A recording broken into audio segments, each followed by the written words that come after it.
chers amis, quel bonheur de vous retrouver. Ça fait déjà un petit moment qu'on n'avait pas été ensemble et je suis très heureux de vous retrouver ce soir, justement dans ces temps de fête. C'est Noël dans quelques jours, il neige même, mais voilà, c'est formidable, c'est la fête. Et on veut fêter Noël, se rappeler en tout cas ce qu'est Noël, parce que Noël c'est plus que ce que les gens pensent.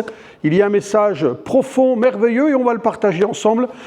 Une autre émission, un autre titre, un instant de grâce. Et j'aimerais tellement que ce soit pour vous, pour toi qui écoutes ce soir, un instant de grâce dans ta vie, un instant de grâce dans votre vie.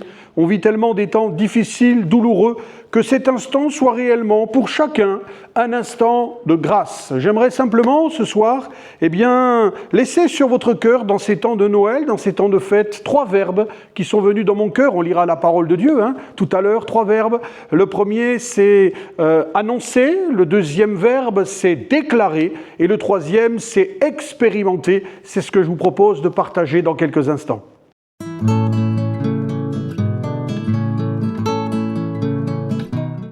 Annoncer, déclarer, expérimenter. Voilà les 3 verbes que j'aimerais partager avec vous, justement dans ces temps de Noël, parce que comme je l'ai dit tout à l'heure, Noël, c'est bien plus que ce que les gens sont en train de préparer, bien plus qu'une belle table, que quelques cadeaux, que quelques décorations, que quelques repas en famille. Noël, c'est un message extraordinaire que l'homme, malheureusement, a oublié, que l'homme a rejeté, que l'homme a négligé. Et pourtant, c'est la plus belle des nuits, la nuit de Noël. C'est le plus beau jour pour l'humanité. Un Dieu d'amour qui nous donne ce qu'il a de plus précieux, à savoir son Fils Jésus. Pour introduire ces moments très courts, j'aimerais lire avec vous d'abord dans le livre du prophète Ésaïe, un prophète de l'Ancien Testament, et il va dire une parole extraordinaire, il va prophétiser quelque chose qui va marquer l'humanité. Dans le livre d'Ésaïe, au chapitre 61, et au verset 1er, je lis, il est écrit « L'Esprit du Seigneur, l'Éternel, est sur moi, car l'Éternel m'a oint ou m'a envoyé pour prier, pour porter de bonnes nouvelles aux malheureux. Il m'a envoyé pour guérir ceux qui ont le cœur brisé, pour proclamer aux captifs la liberté, et aux prisonniers la délivrance, pour publier une année de grâce de l'Éternel et un jour de vengeance de notre Dieu, pour consoler tous les affligés, pour accorder aux affligés de Sion, pour leur donner un diadème au lieu de la cendre, une huile de joie au lieu du deuil, un vêtement de louange au lieu d'un esprit abattu, afin qu'on les appelle des térébintes de la justice, une plantation de l'Éternel pour servir sa gloire. Amen. Annoncer. Voilà ce que le prophète annonce. Il annonce la venue d'un sauveur. Il annonce la venue d'un libérateur qui, il le dit, délivrera les hommes de leur misère, délivrera les hommes de leur souffrance, et surtout, ce libérateur viendra de la part de Dieu le Créateur des cieux et de la terre. Et cette annonce, cette prophétie qui date de milliers d'années, s'est accomplie à la lettre. Sa venue, sa naissance, son sacrifice, sa puissance, sa mort, sa résurrection ont été annoncés par ces mêmes prophètes, pas seulement le prophète Ésaïe, mais tant d'autres. Et ce que les prophètes ont annoncé, le peuple d'Israël l'attend depuis ce jour-là.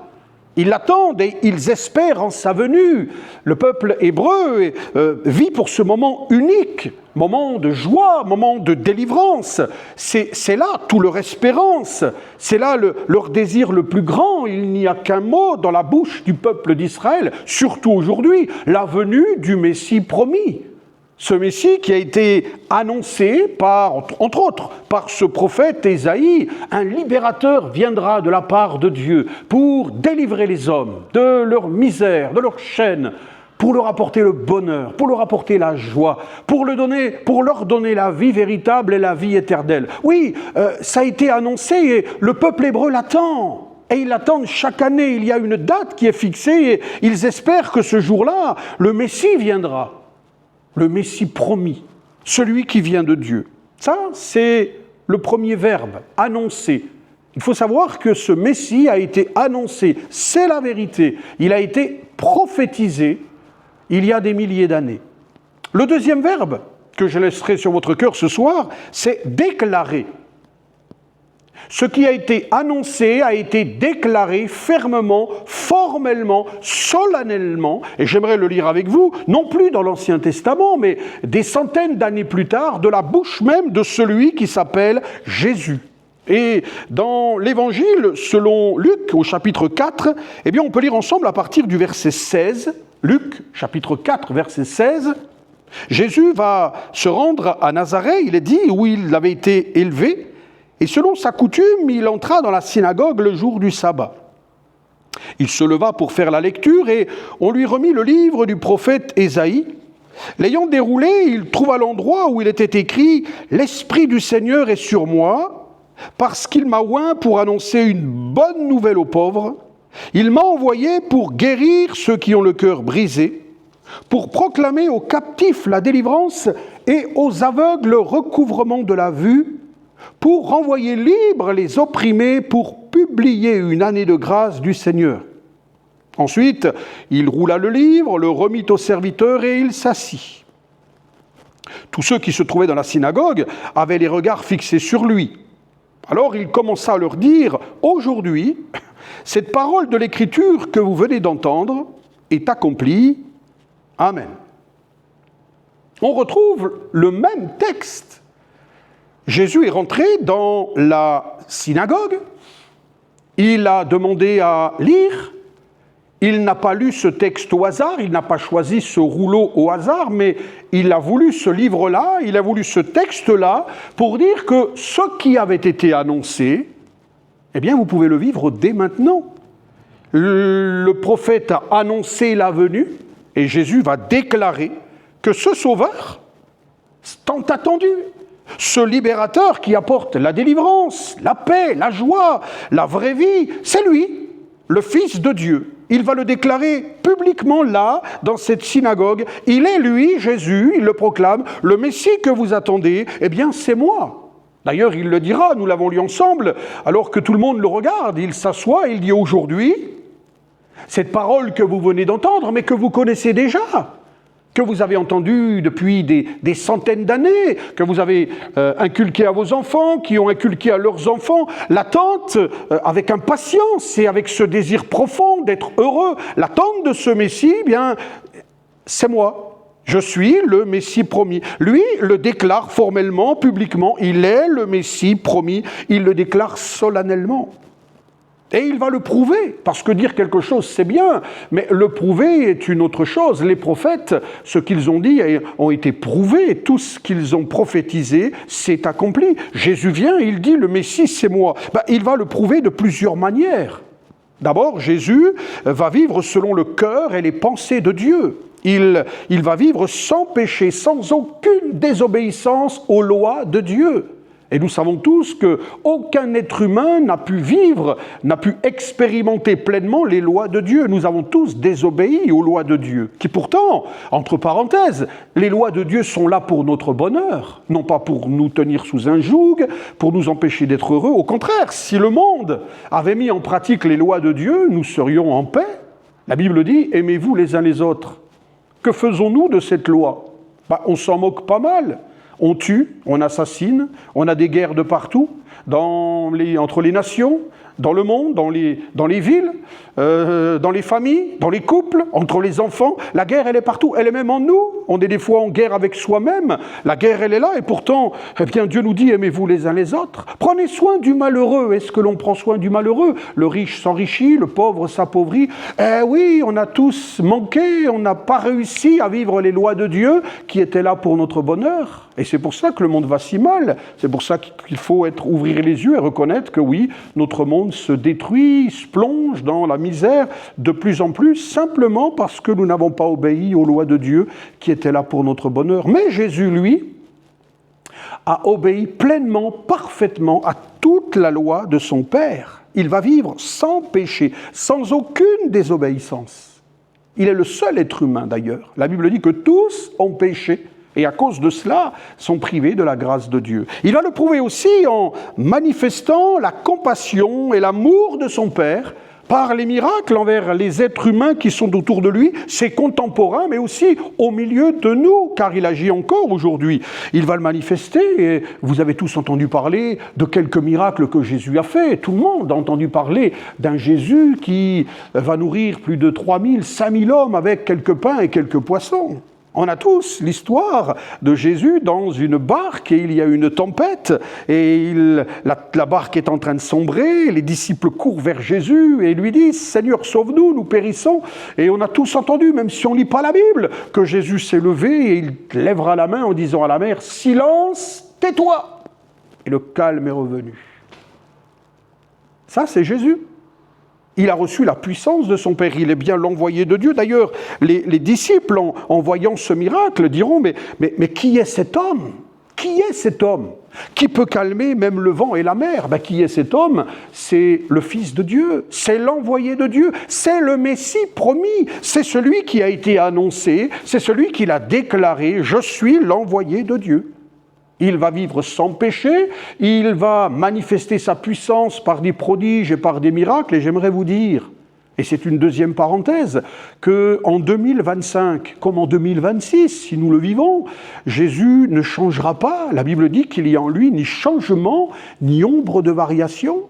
La grâce qu'il a apportée autour de lui, il peut le faire vivre à votre cœur, à votre corps. Oui, j'ai voulu appeler cette émission « Un instant de grâce ». Ce peut être pour ta vie, pour ton corps, pour ta famille, pour ton couple, un instant de grâce. Car le Dieu que nous prêchons, c'est un Dieu de grâce. Les miracles qu'il faisait, il les fait aujourd'hui. Il agit encore aujourd'hui. La Bible le déclare. Jésus-Christ est le même hier, aujourd'hui et éternellement. Et si tu as des soucis dans ta vie, mon ami qui écoute, si tu es malade, si tu es affligé, si tu ne sais comment sortir de ton problème, prie-le, mets-toi à genoux, prie Jésus. Il entend les prières. Non, pas la peine de faire quelques actes religieux. Non, pas la peine de se prosterner de telle ou telle position, d'invoquer, d'apprendre des prières par cœur. Prier, c'est parler, lui dire « Seigneur, je ne te connais pas, mais viens dans mon cœur, change ma vie, guéris-moi, délibère-moi ». Le Seigneur entend les prières, il exauce toujours la prière de la foi. Et il le fera pendant qu'il est ce temps sur la terre, pendant qu'il va manifester le ministère qu'il a reçu de son Père pendant ces 3 années et demie. Il va faire des prodiges et des miracles et montrer ainsi qu'il est bien l'envoyé de Dieu. D'ailleurs, on le retrouve un jour devant un tombeau. Un homme est là, il est mort depuis 4 jours. Mes amis, 4 jours. Son corps sent déjà. La pierre est roulée et ça sent quand même. Et Jésus dit, roulez la pierre. Alors Marthe et Marie disent, mais non Seigneur, on sait qui tu es, mais c'est trop tard. Fallait venir avant. Et Jésus dira, ne t'ai-je pas dit que si tu crois, tu verras la gloire de Dieu. Alors après quelques hésitations, on roule la pierre. Ça sent mauvais.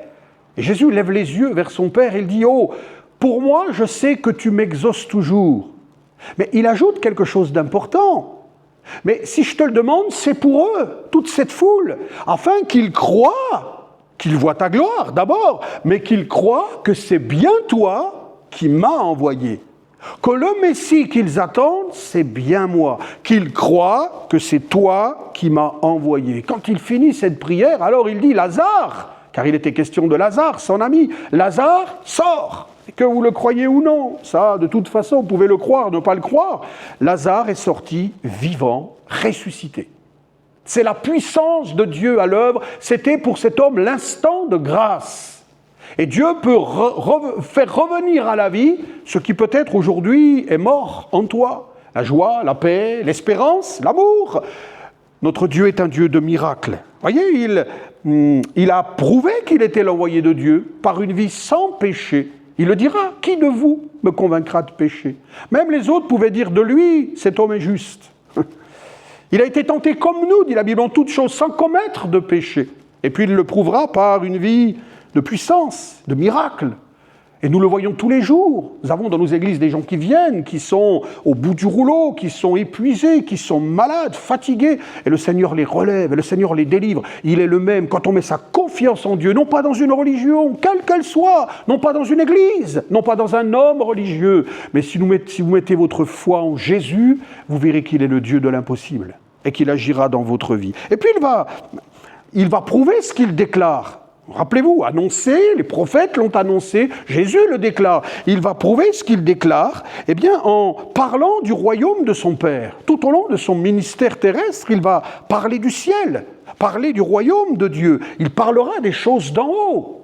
Et quand on lui dira, tu es le roi qui vient du ciel, oui, je suis le roi des rois. Il est le roi des rois. Il parlera du royaume et il dira même, je suis venu du royaume et je repartirai dans le royaume avec ceux qui auront cru en moi. Il connaît le Père. Il dira, le Père et moi, nous sommes un. Je ne suis pas venu faire la volonté, mais la volonté de mon Père. Je ne parle pas de moi-même, mais je parle de mon Père. Il dira même que le royaume de Dieu, c'est lui. Il est venu manifester le royaume de son Père et il voudrait nous emmener avec lui dans la gloire, car si nous vivons sur la terre passera, mais le ciel, il est éternel. Et il n'y a que le Fils de Dieu qui pouvait parler du royaume de son Père, il n'y a que l'envoyé de Dieu, il n'y a que le Messie promis. Il prouve encore par là qu'il est bien l'envoyé de Dieu. Voyez-vous, mes amis, ce que Jésus déclare là, il va le prouver tout au long de sa vie. Non seulement, oui, c'est facile de prendre le rouleau, parce que c'était des rouleaux à l'époque, de prendre le rouleau du livre du prophète Ésaïe. C'est facile de lire cela, mais faut-il le prouver? Jésus l'a prouvé. Par une vie sans péché, je me répète peut-être, par une puissance à l'œuvre qui venait de Dieu, tout pouvoir m'a été donné. Il le dira, dans le ciel et sur la terre. Et il va le manifester par la compassion qu'il a autour de lui, des gens qui sont autour de lui. Et même aujourd'hui, il le manifeste par sa puissance. Il va annoncer le royaume de son Père. Une vie sans péché, une vie de miracle, une parole de la part de Dieu. Mais plus que cela. Et c'est là où je voudrais vous emmener à l'instant de grâce. Plus que cela. Si notre désobéissance, si nos péchés, parce que nos péchés, c'est désobéir à Dieu, ne pas vivre le plan de Dieu, ne pas exécuter les lois de Dieu, et nous sommes tous coupables, nous n'avons pas réussi dans cette tâche. Nous sommes des pécheurs, nous avons tous des pensées mauvaises, des actions mauvaises. Oui, la Bible dit, il n'y a pas un juste, pas même un seul, et il y a un terrible châtiment. Alors d'abord, une vie minable. Et ne me dites pas que les hommes sont heureux. Ils vont faire la fête parce que c'est Noël, ouais, on met des décorations, on va se réjouir, mais les fêtes vont passer, on va retrouver les problèmes, les difficultés, socialement, dans le cœur, dans l'âme, dans la santé, enfin on retrouve tous nos problèmes. Non, le monde va mal. Et il va mal parce qu'il s'est privé de Dieu. Il va mal parce qu'il est pécheur. Il a beau faire les guerres de religion, il a beau se battre pour la religion, mais Dieu n'est plus dans le cœur de l'homme. Il y a longtemps, on l'a rejeté de notre cœur. On vit comme on a envie. On a des moments où on peut demander pardon à Dieu, on croit qu'il nous a pardonné. Non. La Bible dit que le salaire du péché, c'est la mort éternelle. Ce qui pèse sur le cœur de l'homme, c'est la mort éternelle. Mais la Bible dit que le don de Dieu, c'est la vie éternelle en Jésus-Christ. Et voyez-vous, mes amis, notre péché nous sépare de Dieu, nous fait vivre une vie triste, fade, et qui mène à la mort. Il y a ce châtiment, la mort éternelle, et ça avait été aussi annoncé par le prophète. Oui, ça a été annoncé. J'aimerais lire ce que Jésus a accompli. Sachez quand même, c'est ça l'instant de grâce, que ce Jésus va accepter de mourir à notre place. Il va accepter de mourir à ta place. Il va prendre sur lui notre châtiment. Il accepte de prendre sur lui notre péché. Et cela aussi avait été annoncé par le même prophète. Et dans le livre d'Ésaïe, ou toujours Ésaïe, chapitre 53, versets 4 et 5, on peut le lire ensemble. Le prophète dira, « Cependant, ce sont nos souffrances qu'il a portées, c'est de nos douleurs qu'il s'est chargé. Et nous l'avons considéré comme puni, frappé de Dieu et humilié. Mais il était blessé pour nos péchés, brisé pour nos iniquités. Le châtiment qui nous donne la paix est tombé sur lui, et c'est par ses meurtrissures que nous sommes guéris. » Et puis il est dit, « Nous étions tous errants comme des brebis, chacun suivait sa propre voie, et l'Éternel a fait retomber sur lui l'iniquité de nous tous. Amen. » Et vous pourrez continuer à lire ce merveilleux passage d'Ésaïe 53 qui annonce, oui, qui annonce encore, qui prophétise des centaines d'années avant la mort de Jésus sur la croix. Il meurt à notre place. Il prend sur lui notre péché. Et c'est le plus beau cadeau de Dieu. Vous savez, Noël, on s'offre des cadeaux. Alors on est un peu partout. Qu'est-ce qu'il veut mon fils, mon petit-fils, ma petite-fille, mon mari, mon épouse? Oui, c'est bien. Et c'est normal de le faire. Ça fait partie du décorum de Noël. Mais Noël, c'est le plus beau cadeau de Dieu.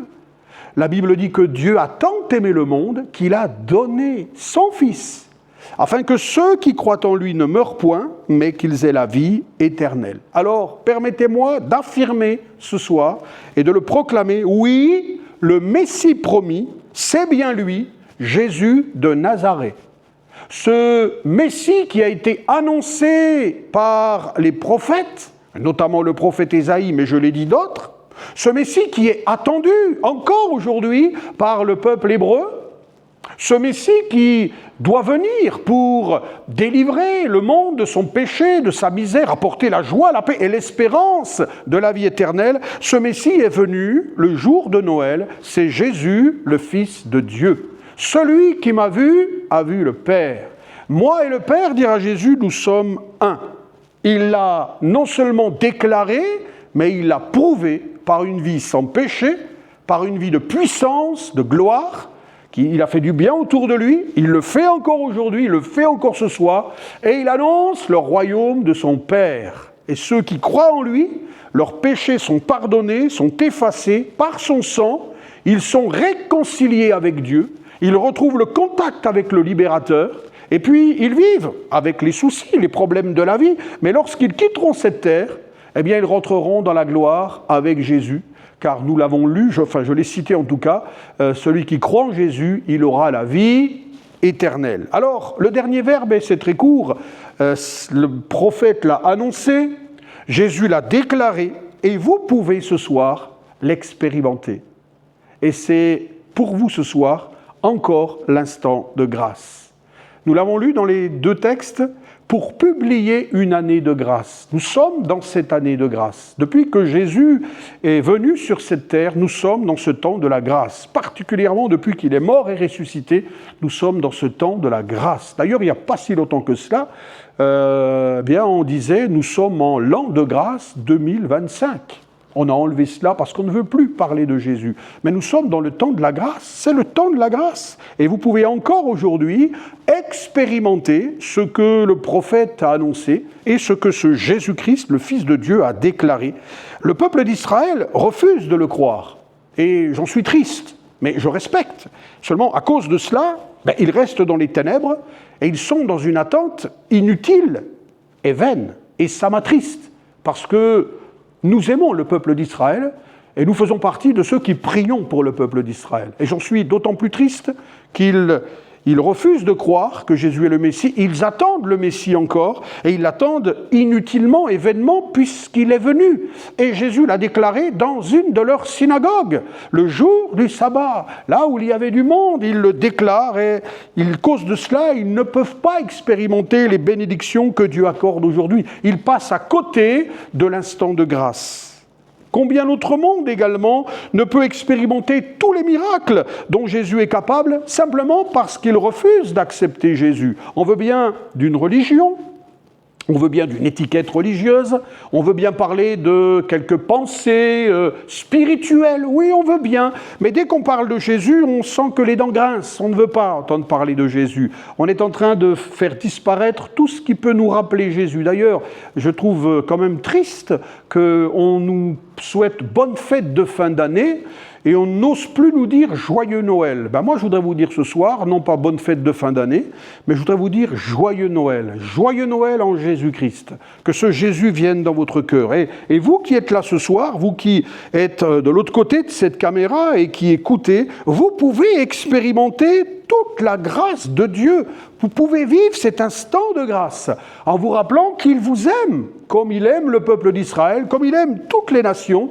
La Bible dit que Dieu veut que tous les hommes soient sauvés. Il aime toutes les nations, tous les hommes. Il désire que les hommes mettent leur foi en lui, qu'ils croient dans leur cœur. Et je vous invite à croire que ce Jésus est bien l'envoyé de Dieu. Il est le Messie promis. Il est le libérateur tant attendu, qui nous délivre de nos péchés, de nos misères, de nos maladies, de nos épreuves, qui nous libère surtout du diable, qui lui nous tient dans la mort et dans la mort éternelle. Vous savez, Jésus dira cette parole extraordinaire. « Moi, je suis le chemin, la vérité et la vie. » Et il ajoute, « Nul ne vient au Père que par moi. C'est lui dont vous avez besoin. Nul ne vient au Père que par moi. » Et puis il le dira à plusieurs reprises.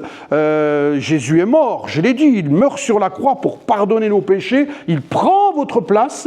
La punition, le châtiment, c'est lui qui l'a subi en mourant sur la croix. On le met dans le tombeau. Mais mes amis, c'est ça la bonne nouvelle. Jésus est ressuscité. Jésus est revenu à la vie. Il est vivant, et j'aime le dire, surtout dans ce temps de Noël, il est vivant pour toujours. J'ai horreur de voir des crucifix avec Jésus dessus. Il n'est plus sur la croix. Il est descendu de la croix, il est rentré dans le tombeau, mais il est sorti du tombeau, il est vivant, il est présent, il est avec moi ce soir, il est avec toi, il désire que tu ouvres ton cœur, il a vaincu la mort, il a vaincu le péché, il a vaincu le diable, il est ressuscité, et puis il est retourné vers son Père, mais avant de repartir, il a dit à ses disciples, « Je reviendrai vous chercher, afin que là où je suis, vous y soyez avec moi. » Alors, permettez-moi de vous dire, ce n'est pas votre religion qui vous emmènera au ciel, ce n'est pas vos prières, ce n'est pas votre connaissance spirituelle, même peut-être de la Bible, non, non, non. Ce qui vous permettra d'entrer un jour dans le royaume de Dieu, c'est de recevoir ce Jésus dans votre cœur, non pas dans votre tête, mais dans votre cœur, un petit peu plus bas. De lui dire, Seigneur, ce soir, je veux croire en toi. Je veux te donner ma vie. Je veux croire que ce que les prophètes, et notamment le prophète Ésaïe, a annoncé, je veux croire que tu l'as déclaré. Et je le crois aujourd'hui, tu es réellement le Fils de Dieu. Tu es le Messie promis, tant attendu. Tu es le libérateur. Et j'ai besoin que tu viennes libérer ma vie. J'ai besoin que tu transformes mon être. J'ai besoin que tu transformes mon cœur. J'ai besoin d'être pardonné de mes péchés. Peut-être de dire, j'ai besoin que tu agisses dans ma famille, dans mon couple, que tu agisses envers mon mari, envers mon épouse, que tu agisses dans mon cœur, que tu me libères de ce mot qui est là, de ces mots, qui sont là, de ces souffrances, de ces peines. Le Seigneur a tout pouvoir. Simplement de mettre votre foi en lui, de vous appuyer sur lui. Alors, le Seigneur le dira, celui qui se confie en lui, il verra la gloire de Dieu. Alors oui, venez à Jésus, ouvrez-lui votre cœur, et vous verrez votre vie changer, et vous aurez avec vous un berger qui prendra soin de vous tout au long de votre vie. Et vous aurez l'espérance, une espérance extraordinaire, l'espérance de la vie éternelle. La vie passe vite, vous le savez comme moi.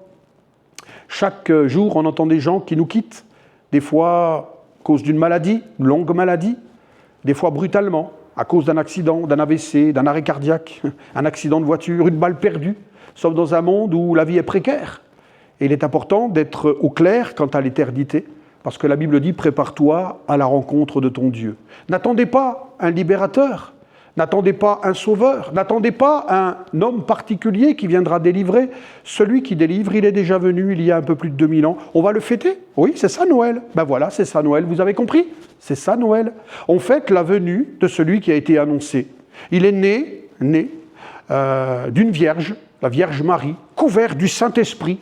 Il est véritablement homme, mais il est véritablement Dieu. Dieu fait homme, venu pardonner nos péchés, prendre sur lui nos fautes, payer à notre place, tendre ses mains d'amour et nous dit maintenant, je veux faire route avec toi. Ça fait des années que je fais la route avec Jésus, et c'est un véritable bonheur. Je vous invite à réfléchir à cela, et peut-être, alors que vous allez fêter Noël, comme nous allons le fêter, vous offrir des cadeaux, que vous puissiez dire, Seigneur, eh bien, le plus beau des cadeaux, c'est ton Fils. Je veux le recevoir dans mon cœur. Alors vous verrez que votre vie va changer. Et je voudrais vraiment, pour terminer, vous souhaiter à chacun un joyeux Noël. Un joyeux Noël en Jésus-Christ. Que vous puissiez dire ce Noël 2025, eh bien, je veux ouvrir mon cœur à Dieu. et que Jésus prenne toute la place. Vous serez le plus heureux des hommes, la plus heureuse des femmes, que le Seigneur vous bénisse richement. Voilà, chers amis, je voulais partager cela avec vous dans ces temps de Noël. Annoncé, le Messie a été annoncé par les prophètes il y a plus de 2000 ans. Déclaré, Jésus l'a déclaré dans une synagogue. Il l'a proclamé, il l'a dit solennellement, « Je suis moi, le Messie que vous attendez, c'est moi l'envoyé de Dieu. » Il l'a prouvé, on l'a dit tout à l'heure. Et expérimenté, je l'ai expérimenté, des millions de personnes l'ont expérimenté, des centaines de personnes l'expérimentent chaque jour. Pourquoi pas toi? Pourquoi pas toi? Jésus t'aime et il désire que tu t'approches de lui. Seigneur a dit, venez à moi, vous tous qui êtes fatigués et chargés, et je vous donnerai du repos. Que vous puissiez profiter de ce Noël pour découvrir l'amour de Christ. Je vous invite, puisque c'est important d'écouter la parole de Dieu, de recevoir cet évangile dans son cœur, eh bien, donnez du temps à votre cœur, à votre âme, pour découvrir le Fils de Dieu, le Messie promis, l'envoyé de Dieu. Nous aurons une journée particulière, c'est dimanche qui arrive, là, dans quelques jours, le 21 à 15h30, c'est la fête de Noël des enfants dans notre église, au 77 boulevard de Pont-de-Vivo, dans le 10e arrondissement de Marseille. Les enfants vont vous faire découvrir le véritable Noël. Voilà, vous l'avez entendu ce soir, mais vous allez le voir à nouveau, mais raconté par les enfants. Ils vont jouer des scénettes, ils vont chanter. Venez nous rejoindre au 77 boulevard de Pont-de-Vivo. C'est à 15h30, venez à l'avance, il y aura beaucoup de monde, la salle sera pleine. Et si vous avez des enfants, il y aura un cadeau pour tous les enfants qui seront là. Un cadeau pour les enfants, hein, pas pour les parents, pour les enfants. Vous serez accueillis avec joie et vous vivrez un temps formidable. Vous êtes les bienvenus. Il y a l'affiche, voilà, elle est juste devant vous. Vous avez l'adresse. Découvrir l'Évangile, venez découvrir le véritable Noël. C'est les enfants qui organisent cela. C'est dimanche 21, donc ce dimanche à 15h30. Et puis mardi, 2 jours après, c'est le 23. Nous aurons une belle soirée organisée par la jeunesse de l'Église cette fois-ci.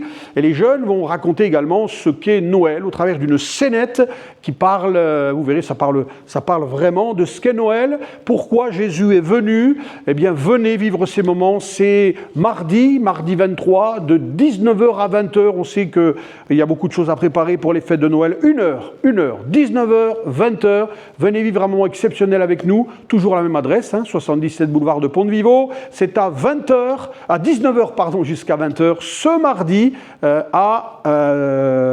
au 77 boulevard de Pont-de-Vivo. Voilà. Et puis, nous avons des réunions régulièrement.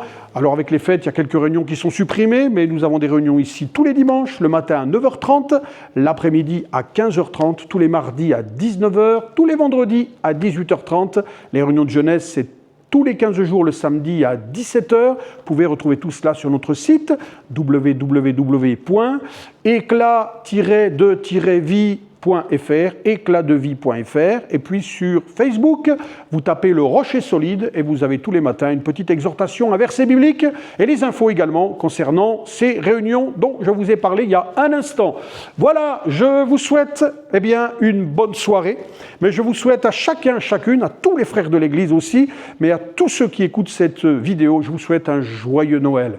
Que le Seigneur remplisse votre maison de paix, de joie, que le Seigneur vous accorde son salut et que vous puissiez vivre un instant de grâce. Soyez bénis, sachez que je prie pour vous. À bientôt pour un nouveau moment de grâce devant la parole de Dieu.